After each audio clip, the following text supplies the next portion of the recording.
परिचय देना चाहूंगी। पवित्र विंध्य धाम की निवासी माँ विंध्यवासिनी पुत्री शेफाली मिश्रा आपके सामने प्रस्तुत है। मैं एक MBA ग्रेजुएट हूँ। मुझे सामाजिक कार्य करने में दिलचस्पी है और समाज में महिलाओं और छोटे जरूरतमंद जो बच्चे हैं उनकी समस्याओं को हम लोग समझ सके और उसे हल कर सके, ऐसा हमारा प्रयास है। इसके साथ मैं पतंजलि योग समिति का बहुत ही आभार व्यक्त करना चाहूंगी, जिनकी वजह से समाज में सबके सामने हमें महिलाओं की समस्या और उनके विकास के बारे में चर्चा करने का एक मंच मिल रहा है। ये मंच हमारे लिए बहुत ही महत्वपूर्ण है। सबको ये मंच मिल पाना थोड़ा सा मुश्किल है और इसी के साथ जितनी महिलाएं यहाँ पे आई हुई हैं, मैं सारी महिलाओं का अभिनंदन करती हूँ कि वो इतनी चिलचिलाती गर्मी धूप में यहाँ हम सबके सामने प्रस्तुत हुई है। इस समिति सम्मेलन का हिस्सा बनने के लिए यहाँ पे मुझे 108 जो माँ दुर्गा का शक्ति स्वरूप है, मुझे वो देखने को मिल रहा है।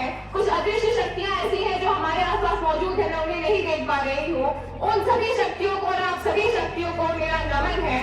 और इसी के साथ मैं अपने व्याख्यान को आगे बढ़ाना चाहूंगी। दोस्तों, हम सभी जानते हैं कि महिलाओं का समाज में कितना महत्वपूर्ण और कितना बड़ा योगदान रहा है। ये कोई बताने वाली बात नहीं है, आप भी जानते हैं और हम लोग भी जानते हैं। वो एक ऐसा अभिनंग है जिसे चाह के भी हम अलग नहीं कर सकते, क्योंकि समाज महिलाओं से ही बना है। बिना नारी के सृष्टि संभव नहीं है। क्या आप लोगों ने कभी ये सोचा कि इस सृष्टि की संरचना और संरक्षण के लिए ईश्वर ने महिलाओं को ही क्यों चुना? शायद कभी सोचा हो या शायद कभी ना सोचा हो। ईश्वर ने स्वयं नारी को दैवीय शक्ति दी है और समय समय पर हमें इसका प्रमाण भी मिलता रहा है। आज से करोड़ों हजारों वर्ष पूर्व पहले जब धरती पे कुछ नहीं था तो स्वयं ईश्वर ने अर्धनारीश्वर रूप का अवतार लिया था। वो सबसे बड़ा प्रमाण है और हम सब यहाँ पे मौजूद है, ये सब इस बात का सबसे बड़ा प्रमाण है। आज नवरात्रि का पहला दिन है। माँ शैलपुत्री की पूजा की अर्चना से ये दिन प्रारंभ हुआ है। इस बात का संकेत है कि हर रूप में नारी ने अवतार लिया है। आप सभी लोगों ने अपने घरों में पूजा की अर्चना की होगी, करके आई होगी। कभी माँ जगदम्बा, कभी माँ काली, कभी माँ दुर्गा इत्यादि जैसे अलग अलग अवतारों में माँ दुर्गा प्रकट हुई हैं। कुछ पंक्तियां मुझे याद आ रही है जो माँ विंध्यवासिनी के स्मरण में हम याद करते हैं, गाते हैं। जय माँ दुर्गा, जय माँ तारा, दयामयी कल्याण करो। हम माँ से कल्याण की कामना करते हैं और ये भावना रखते हैं कि माँ हमारा उत्थान करेंगी। तभी तो हमें कहते हैं, है कपूत की कपट की बर बालक तेरे। धन चाहिए तो माँ लक्ष्मी को याद करेंगे, माँ सरस्वती के पास नहीं जाएंगे, इतनी बुद्धि है हमारे पास। और अगर विद्या चाहिए तो माँ सरस्वती के पास जाएंगे हम। लेकिन अगर शत्रुओं का नाश करना हो तो माँ काली जी याद आती है। हर गुरुवार को मंदिर में भीड़ बहुत महिलाओं की रहती है कि माँ हमारे शत्रुओं का नाश करिए, विनाश करिए। होता है ना ऐसा? बिल्कुल होता है ऐसा। ब्रह्मांड नायिका जगदम्बा शक्ति स्वरूपा माँ विंध्यवासिनी को याद करते हैं। इतनी कामनाएं हम माँ से करते हैं, लेकिन जो देवी स्वरूप हमारे घर में है, हम उनके साथ क्या करते हैं? ये अपने में बहुत बड़ा प्रश्न है और इस प्रश्न का उत्तर मैं आपको क्या दूं, आप सबके पास होगा। मैं क्या बोलूं? आप लोग ही बताइए, आप लोग ही बताइएगा कि अगर हम भ्रूण हत्या करेंगे, बेटियों का अस्तित्व मिटाएंगे, तो समाज का कल्याण हो पाएगा क्या? बोलिए। नहीं, बिल्कुल नहीं हो पाएगा। बेटियों की कम उम्र में शादी कर देंगे तो समाज का विकास हो जाएगा या राष्ट्र का विकास हो जाएगा क्या? नहीं हो पाएगा। और स्कूल कॉलेजेस में अगर लड़कियों को नहीं भेजेंगे पढ़ने के लिए, लिखने के लिए, आगे बढ़ने के लिए, तो भी समाज का विकास रुक जाएगा। ऐसा मेरा मानना है और आप सभी का भी मानना होगा। कई बार महिलाएं परिवार के दबाव में आकर के और कई बार स्वेच्छा से भ्रूण हत्या ऐसा महान अपराध कर बैठती है। ऐसी महानुभूतियों से मेरा नम्र निवेदन है कि कृपया ये काम ना करें। और एक अजन्मी बेटी की पुकार को वो अनसुना कर देती है। हम सोच भी नहीं सकते कि जिस बेटी ने जन्म नहीं लिया हो उसके भ्रूण में ही हत्या कर दी जाती है। क्या होती होगी उस बेटी की पुकार जो भ्रूण में ही, माँ के गर्भ में ही मर रही हो। उसकी पुकार को मैं कुछ पंक्तियों में आपके सामने प्रस्तुत करना चाहूंगी कि बेटी की पुकार, वो जो बोल रही है, कोख से बोल नहीं पा रही, माँ सुन नहीं पा रही उसकी पुकार। बेटी ये कोख से बोल रही, माँ कर दे तू मुझ पे उपकार, मत मार मुझे जीवन दे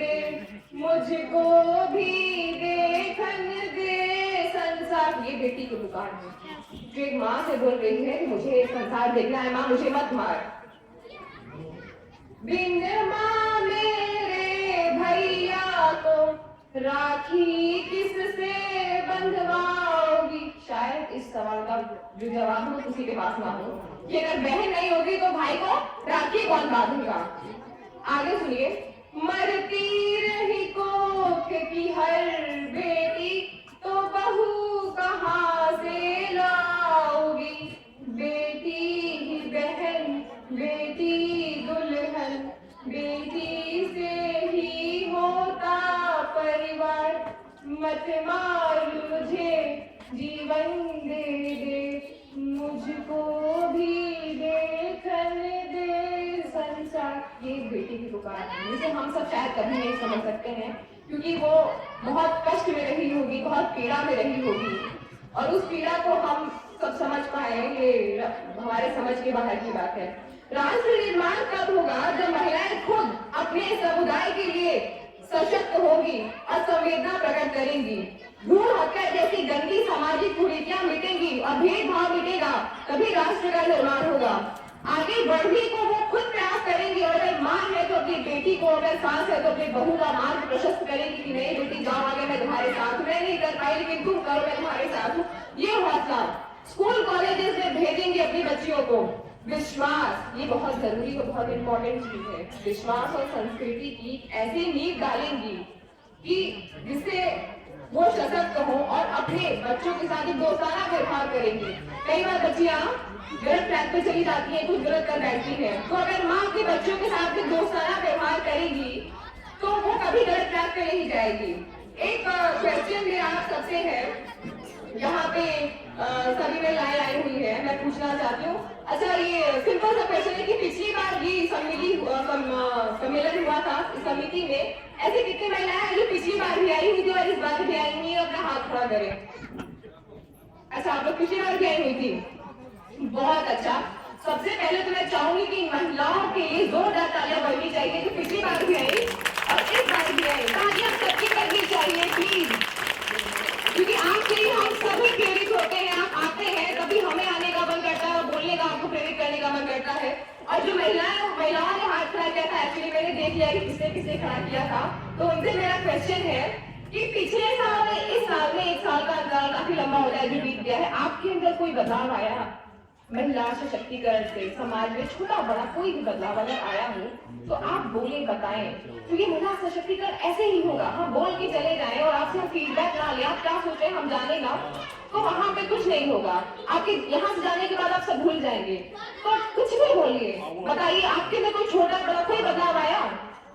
बिल्कुल हिचकिचाइए मत, यहाँ पे सब महिलाएं ही है, ऐसी कोई बात नहीं है। जी हाँ, बोलिए। पीछे से एक महिला खड़ी हुई, इनकी जोरदार तालियां पहले होनी चाहिए, बताइए। जी बिल्कुल, बोलिए। 1 मिनट आइए, बिल्कुल आप यहाँ पे आइए और यहाँ पर पे आकर के अपना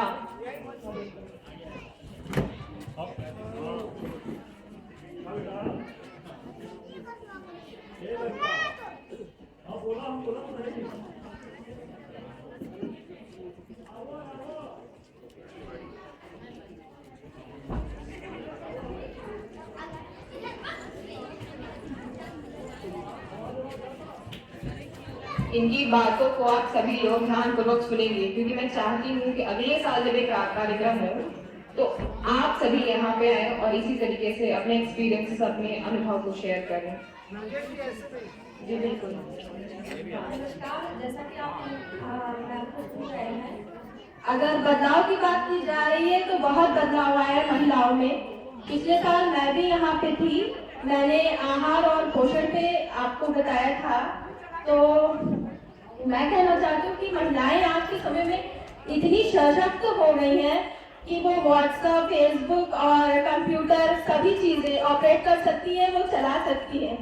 यहाँ तक कि वो आप देख रहे हैं जैसे कि यहाँ सभी महिलाएं हैं, वो ये ऑर्गेनाइजेशन चला रही है रामदेव का, और यहाँ पे ये उपस्थित है आप सभी को हर चीजें बताने के लिए। आप भी सीख रही हैं, मैं भी सीख रही हूँ, तो मुझे लगता है महिलाएं बहुत ही आगे निकल चुकी हैं और बोलने में भी बहुत आगे निकल चुकी हैं, बोलने में भी वो बहुत आगे निकल चुकी है, जिससे वो थैंक यू सो मच। बहुत जोरदार तालियां इनके लिए होनी चाहिए। इन्होंने जो एक कोशिश की यहाँ पे आके सबके सामने बोलने की, ये अपने में ही बहुत बड़ी कोशिश है। देखिए समाज की जो समस्याएं वो हमारे बीच से ही होके आती हैं और हमारे बीच में ही इसका समाधान होता है। इन्होंने बहुत अच्छी बात टेक्नोलॉजी की व्हाट्सएप और फेसबुक यूज कर पा रही है, वो तो सभी बच्चे आजकल कर रहे होंगे, है ना, बहुत मजा भी आ रहा होगा। ठीक है, अच्छी चीज है। तो ये जो समस्याएं हैं, कहने का मतलब ये है कि यहीं से उत्पन्न होती है और समाधान मिलता यहीं पे है। आंचल में ममता लिए हुए, नैनों से आंसू पिए हुए, सौंप दे जो पूरा जीवन, फिर क्यों आहत हो उसका मन। नारी दिवस बस एक दिवस, क्यों नारी के नाम मनाना है, हर दिन हर पल नारी उत्तम, मानो यह नारी का जमाना है। क्या आप सब नहीं चाहते कि आपकी बेटी आगे बढ़े? चाहते हैं ना? आवाज तो दीजिए। हाँ बिल्कुल। क्या आप नहीं चाहते कि देश का विकास हो और देश के विकास में आपकी बेटी की भागीदारी हो, परिवार का नाम रोशन करे, देश का नाम रोशन करे? क्या आप नहीं चाहते कि आप और आपकी बेटी आर्थिक और शैक्षिक रूप से मजबूत हो? अगर हाँ, तो मेरी बोली गई अगर एक बात भी आप अपने जीवन में उतारेंगे तो उसका हम सब बहुत ही आभार व्यक्त करेंगे। आज घर की बेटी समझदार साबित हो रही है। जो नवी लड़कियां यहाँ पे आई हुई हैं, बहुत अच्छा उन्होंने प्रोग्राम में डांस किया, स्कूल से आई हुई है, स्कूल ड्रेस में है, कुछ विदाउट ड्रेस में भी है, ये समझदार साबित हो रही है ये बेटियां। बल्कि मैं तो कहूंगी कि बेटियां बेटों की तुलना में अधिक समझदार साबित हो रही है, ज्यादा सचेत, ज्यादा विश्वसनीय है। ईमानदारी के साथ आप सभी बताइए, अगर आपसे पूछा जाए कि कितनी महिलाएं अपनी बेटियों की तुलना में बेटों से ज्यादा संतुष्ट है, तो बेटियों के लिए सबसे ज्यादा हाथ खड़ा होगा। हाथ खड़ा करके इस बात की पुष्टि दीजिए मुझे कि बेटियों से ज्यादा संतुष्ट है कि बेटों से? बेटियों वाले हाथ खड़ा करें सभी महिलाएं। बहुत अच्छा, वेरी गुड, यही हम चाहते हैं। आपका हमारे समाज में इसी तरह से सम्मेलन होगा, तभी ये समाज आगे बढ़ पाएगा। आप अपने ही घरों में एनालाइज करिए कि आपका बेटा चीजों को लेकर के ज्यादा संवेदन है या सजग है, आपकी बेटी, आपको आंसर नहीं मिल जाएगा। बेटियां बहुत सजग है बेटों की तुलना में। बेटे जो आज बाहर कर रहे हैं, हम जान रहे हैं आगे क्या बोले। मैं ये नहीं कहती कि आप अपनी बेटियों को डॉक्टर ही बनाइए, इंजीनियर ही बनाइए, ऑफिसर ही बनाइए। बेटी की रुचि जिसमें हो, अगर संगीत में है तो उसको संगीत की तरफ आगे करिए, अगर स्पोर्ट्स में, खेल कूद में है तो उसको खेल कूद की तरफ आगे करिए। अगर सभी लोग किरण बेदी और बड़ी बड़ी जो आपकी है साइना ने महानगरी सब ये लोग बनने लगी, लता मंगेशकर, सुनिधि चौहान कौन बनेगा? या सानिया मिर्जा कौन बनेगा? वो भी तो हमारी बेटियां ही बनेगी। तो जिस भी क्षेत्र में आपकी बेटियां जाना चाहती है उस क्षेत्र में अपनी बेटियों को जाने के लिए उनका हौसला मजबूत करिए। और ये याद रखिए, अपने हौसला को मजबूत करना है और ऊंची उड़ान रखना है और उसका शौक रखना है। तो याद रखिए, इस शौक उड़ान का तो रखते हैं बाज भी। शौक उड़ान का रखते हो तो बाज बनो, शौक उड़ान का अगर रखते हो तो बाज बनो, तो कौवे भी हवा में उड़ा करते हैं। ये दुनिया इंसानों की बस्ती है, फरिश्ता मत बन। ये दुनिया इंसानों की बस्ती है, फरिश्ता मत बन। लोग तुझे पत्थर से मारेंगे, शीशा मत बन।